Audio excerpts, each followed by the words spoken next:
The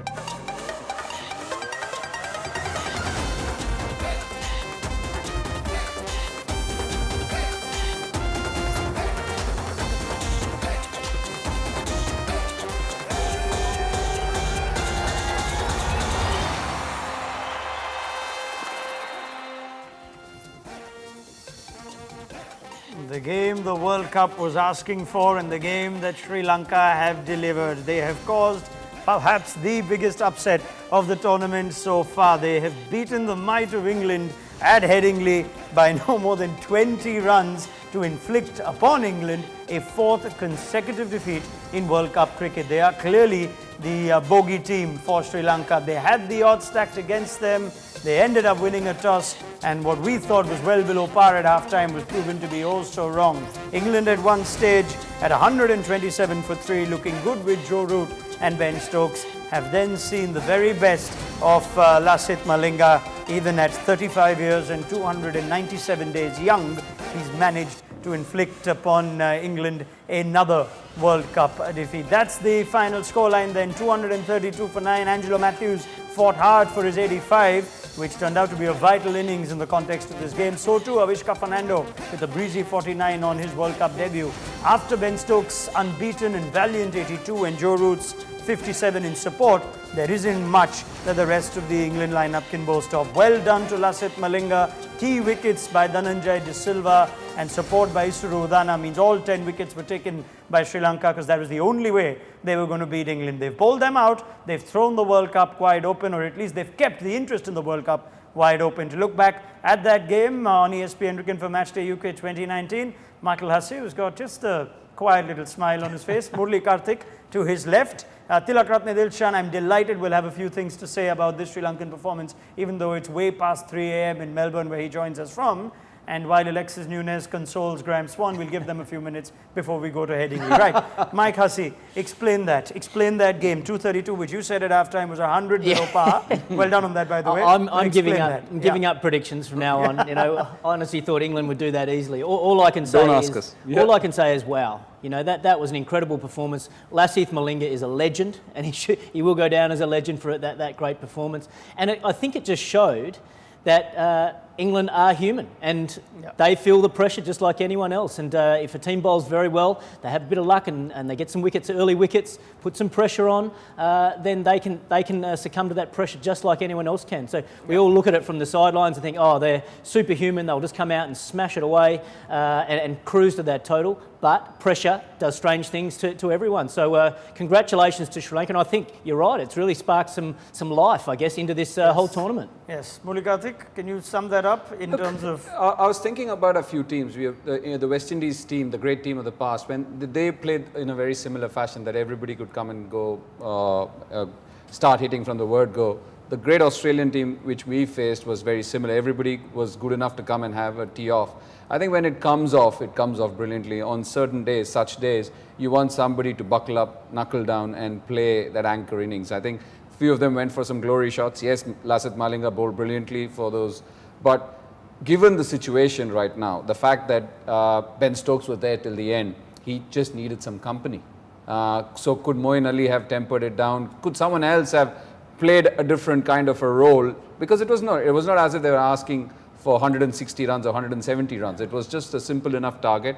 Yes, pressure does do quite a few things, but the fashion in which England have decided to play, I think on certain occasions or such occasions, you can always have to have a relook at the way they go about it. But credit can't be taken away from what Sri Lanka have done. I think it's just after Pakistan beating England in this tournament, which was again a big upset because they were breaking a streak of 11 losses. I think Sri Lanka have done a great service to this World Cup, and just the fact that they're a proud nation, a proud cricketing nation, and they've beaten England today. I'll be interested to know what Swanee's thoughts were being at the ground. But I just wonder if psychologically England did change the way they slightly play. Not talking about, say, Moeen Ali and the lower sort of batsmen, but more the guys at the top. Because they were chasing a lower total, they thought, OK, we can just take our time and we'll just work our way there. And I felt as though perhaps they were just a little bit less aggressive than they normally are. And I just wonder if that played into Sri Lanka's hands and whether if they had their time again, the guys at the top would say, just come out and say, right, let's play our normal game and let's just go for it and put the pressure. This is the way we've played successful one-day cricket over the last 2-3 years. Let's not change the way we play. I felt as though they just thought, well, if we just bat the time, we'll get there. And it sort of maybe backfired. But I'd be interested to know if that's what it looked like at the game, because we're obviously a long way away. Let's go straight there then. Let's go to Alexis Nunes and Graham Swan. And we're all waiting with bated breath to hear what Swanee made of that. Alexis, please take it away. Thanks so much, Ranak. Now, people are still singing about Swanee, and that's probably the only thing that's going in his favour today. The sun is still out, and what a game that was, at least for the neutral. But I'll tell you about Swanee. Remember him singing, dancing earlier on today, calm, cool, collected? Well, he's definitely not that man there. Swanee, let's start off with that point that Huss just made. Do you think England just weren't aggressive enough in going after this? Were they just a little bit too laid back? And that's the point that you've been saying, that you wanted to see England go after these low totals aggressively. Mike Hussey, I've said this before, that you're a legend. You are now even more of a legend in my eyes, because that is exactly what we did wrong. I hear people will have a go at Moeen Ali for the aggressive shot he played. What absolute nonsense. If England had been aggressive from the outset, he would never have been in a situation where you're even thinking about one of the lower orders, basically middle and lower orders, playing an aggressive shot. England had a small total to chase and went about it in an entirely inappropriate manner. If they'd have been aggressive, gone at the Sri Lankan bowlers, not allowed the Sri Lankan bowlers to bowl, there is no way in the world they wouldn't have chased that down. So I question their tactics in the entirety. Losing those 2 early wickets, I mean, they plodded along, but they even got themselves to a very decent situation where they should win the game. But because the mindset was there, it wasn't an aggressive, proactive mindset. They turned themselves into an equal footing team rather than the best team on the park. So Mike Hussey, absolutely spot on. As I've always said, you're the best thing that's ever happened to cricket. I'm not sure he's always said that, Huss. I can tell you that much here. We're just going to keep it real on this side. Well, something else that Huss brought up as well was the psychological factor of how the batting order went about things today. And we have a phrase in the West Indies, or at least in Jamaica, that says pressure bust pipe. And do you think the pressure of this tournament is catching up to England now, especially when it's getting to the quote-unquote business end of the tournament right before a match against Australia? Is there any benefit of losing a match like this before that? No, there's no benefit whatsoever. You can make whatever excuse you want. The pressure undoubtedly has got to the England team today because they've gone against playing their natural game. I think it'd been better if they'd bowled Sri Lanka out for 300. I think they'd have won this game because they'd have been aggressive in their approach. They've forgotten how to chase a small total. And I will not have people have a go at Moeen Ali. I know I'm his biggest fan. I think Moeen was the only one who showed proper old school intent that has got England to #1 in the world. If all 11 had done that, the Sri Lanka bowlers, trust me as a bowler, if you've got a guy trying to hit you for 4 or 6 rather than trying to survive, then it is a horrific way to be. If you've got a guy who's waiting for a bad ball, oh my God, bring me that one-day batsman every time if I'm bowling. That is perfect.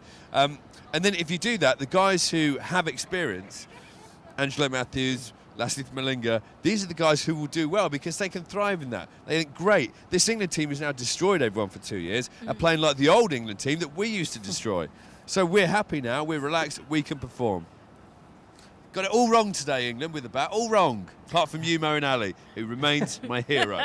Well, speaking of something that England possibly could be getting wrong, you can let me know how you think about this, because I remember when Josh Buttler was walking out to the crease and I said to the person next to me, I said, all right, this is it.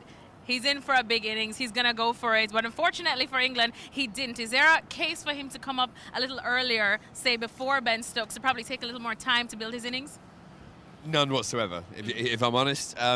Just got out. He's got a couple of low scores in this tournament. He's not in great form. He needs to go back and get some form from somewhere because England rely on him quite heavily. You can't question Ben Stokes. Ben Stokes is the only one I'm going to excuse from the manner of only a runner ball innings catching up at the end because he had to by that stage. He batted with the tail. He collapsed at the other end to him. Josh Buttler, sorry, he's just not in great nick. I don't think you can put him up ahead of Stokes. All right. Well, don't think there's any need to. I'm not sure that's exactly what you want before facing Australia, because I'm sure Huss is just licking his lips over there thinking of this matchup now. So what do England do now? Back to the drawing board? No, absolutely not. England go back in the change room and they should go around each and every person. So why did we lose that game? And if one of them spouts a cliche, we didn't run hard enough, we didn't do this, do that, get out. You're never playing for us again. If they're honest with themselves and say, look, we bottled that. We felt the pressure because we didn't turn to the game that has got us into this position. This aggressive, proactive game we talk about that has teams, has bowling attacks around the world absolutely quaking in their boots. If you're going to bowl against a team who are that intent on hitting you around the park, there's one reason Australia, well, there's more than one reason. The reason they dominated world cricket for so long is that from numbers 1 to 9, with the bat, I can't include Damien Fleming and Glenn McGrath in this, I'm afraid, sorry. They went out thinking, I will win this game with the bat. I will be the one who win this game with that. I will take on these bowlers. I remember Andy Bickle did it to us in Port Elizabeth years ago as England team, thinking we've won this game, now we've got this many down. Andy Bickle went and won it because they just believed from 1 to 11 they'd win it, from 1 to 9 they'd win it with the bat. This England team should be doing the same, and rather than being self-belief, they let a tiny bit of doubt creep in. And so against Australia, you say, right, what did we do against this team 2 years ago? We destroyed them. What are we going to do tomorrow? Destroy them, and then destroy them.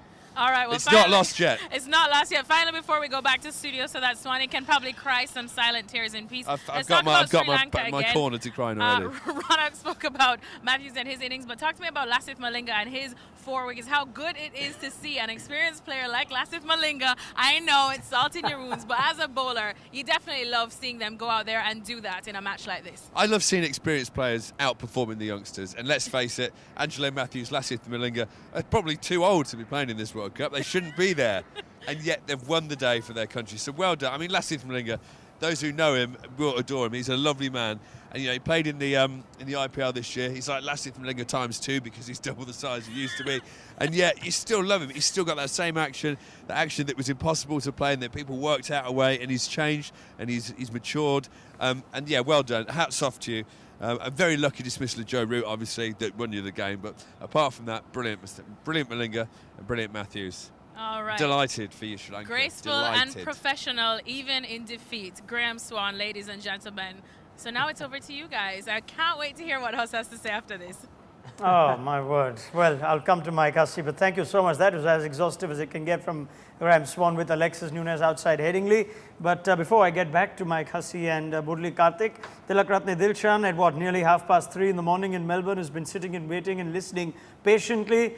Dilshan, odds heavily stacked against them, weather frustrating them, complaints about so many things off the field. What does this win mean against England for Sri Lanka? First, I'm breathing now. I think it's a great win. All credit go to the bowling unit. I think they will start, especially Lasith Malinga, show his experience, his class, way they set the field. All the bowlers done really great, good job. I think all credit go to the bowling unit and the captain. They we discussed in the break, they should attack. They have to all out the England side to win this match. I think exactly same thing happened. I think full credit to bowling unit, and myself and Murali tried to bring a spinner to side. I think again part-time Dhananjay done the job for the Sri Lankan team. We know how important the spinners in the especially middle overs. I think another part England take very easy this match. I feel they are a little bit slow down. They take some time, and after Morgan and the Roots wicket, they feel pressure. They from there they are not in the game.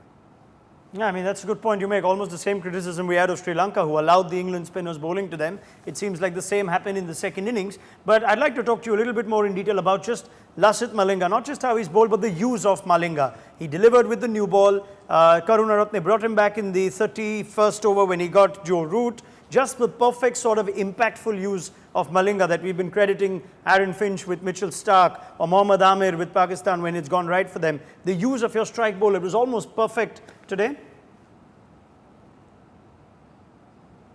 I think definitely that's why I mentioned earlier the full credit go to the captain. Dimuth is very young, not that much experience, but he used very well Lasith Malinga, and Lasith Malinga also, he know what's his field. He set up the field, he bowled for that field. I think that's the experience. Lasith, so many years we done for Sri Lanka. Any captain want to play him inside. His experience, he know he's a wicket-taking bowler, he's match-winning bowler. He done in the new ball against, he want to, captain want to wicket, he throw the ball, he took important wicket in the middle. I think he's, today definitely Dimuth Karunaratne, way he used today's ball, every bowler, not in Lasith Malinga, everyone really good. I think all credit go to the Lasith. Again, he done for job for Sri Lankan team. Yeah, I mean, let's talk a little bit more about Lasith Malinga as we look at the areas, Mike Hussey, that he got his wickets in. And what I liked was we've been talking a lot through the IPL of Malinga who's had to find new ways of being effective, given he's not the same bowler that he was. Today was a little bit of vintage Malinga, not in terms of pace, but he's getting guys trapped in front, LBW, he's bowling full. There's one nick of the leg side, but let's take nothing away from him. Malinga showed shades of why he's been so successful in white ball cricket. Yeah, I think he actually got a little bit of swing early as well, and the ball that got Vince definitely swung away to catch the edge there. Even the first one to get Bairstow, I think just swung a little bit. So we haven't seen a lot of swing. He's obviously got that different action, and if you haven't faced a lot of him in the past, then it is unusual. You're looking in a different area. Most guys, as batsmen, you're looking at an area somewhere up here, just above the bowler's head. With Malinga, you've almost got to look in the middle of the umpire's chest. So it's different in itself. He's got so much experience. He's such a proven performer in pressure situations. Look, we saw him bowl the last over of the IPL final, and what a job he did there as well. So it's almost like he thrives. The bigger the pressure, the bigger the game. The best comes out of Lasith Malinga, and if Sri Lanka were going to have any chance in this match today, they needed him to perform, and what a performance it was. Yes, there was a little bit of luck along the way. Even Bairstow's LBW, it could have gone either way. It was just brushing leg stump. The caught down the leg side, but you need a bit of luck to go your way in this game. It's the same if you're batting and scoring runs. You need to get some luck. So I'm really happy for him, and it just keeps enhancing what is a wonderful reputation that he's got. And it certainly seems like, Murli Karthik, it was a collective bowling performance. What we needed of their batsmen, their bowlers have sort of done together, because no one really gave away much, other than Isuru Udana, who only because of Ben Stokes' late surge has gone over 5 and over, and I'm leaving Jeevan Mendes' part-time spin outside the equation. He was picked as a front-line spinner. Yeah, and I think that we'll come back to that maybe with Dilshan later. We know where both you and him stand. Yeah. But it looked, everyone had to sort of do a job if you're going to defend 230 against England. Yeah, exactly. And they did it. Exactly. And it's not as if you take up roles that I'm going to be the wicket taker and I'm going to be the stock bowler, but it is something which you are capable of. I think the way Isuru Udana bowled in the middle was brilliant. Malinga obviously was brilliant, and I'm forgetting the third seamer. Nuwan Pradeep. Nuwan Pradeep. Till the last over, I think it had gone for 24 or 25 runs. So if you have a bowling unit like that, and the way Dimuth used them as well, you have to give him credit. The way Dimuth used, there was a time when Malinga had only 3 overs left, and he brought him at the right time because he knew that if he got 2 wickets here or could strangle the English team, it was curtains for them. So the way they were used also was brilliant. And I think at the end of the day, to win games like this, you need to have collective belief in the squad, not just in the playing 11, that it's a low score, it's a very good side, and we are going to pull it off. And hats off to Malinga. He could have got 5 if he had not taken, I think it was Dhananjay De Silva who tried that catch. Kusal Mendes in the deep. Kusal Mendes in the deep who tried that catch, which was not an easy one coming into the sun. Could have been a 5-wicket haul. But he would have got a 5-wicket haul and the match would have been over there. So, you have to have that kind of belief. Everybody does a job, not exactly designated, but you take it upon yourself to do what you think is best for that situation. Yeah, oh boy, they've put in a real collective bowling effort, have the Sri Lankans. They've breathed new life into this World Cup. This is where we leave viewers on ESPNcricinfo.com. We'll see you tomorrow. For viewers in the Caribbean, stay with us. It's now time for the presentation. Both captains at Headingley with Alison Mitchell.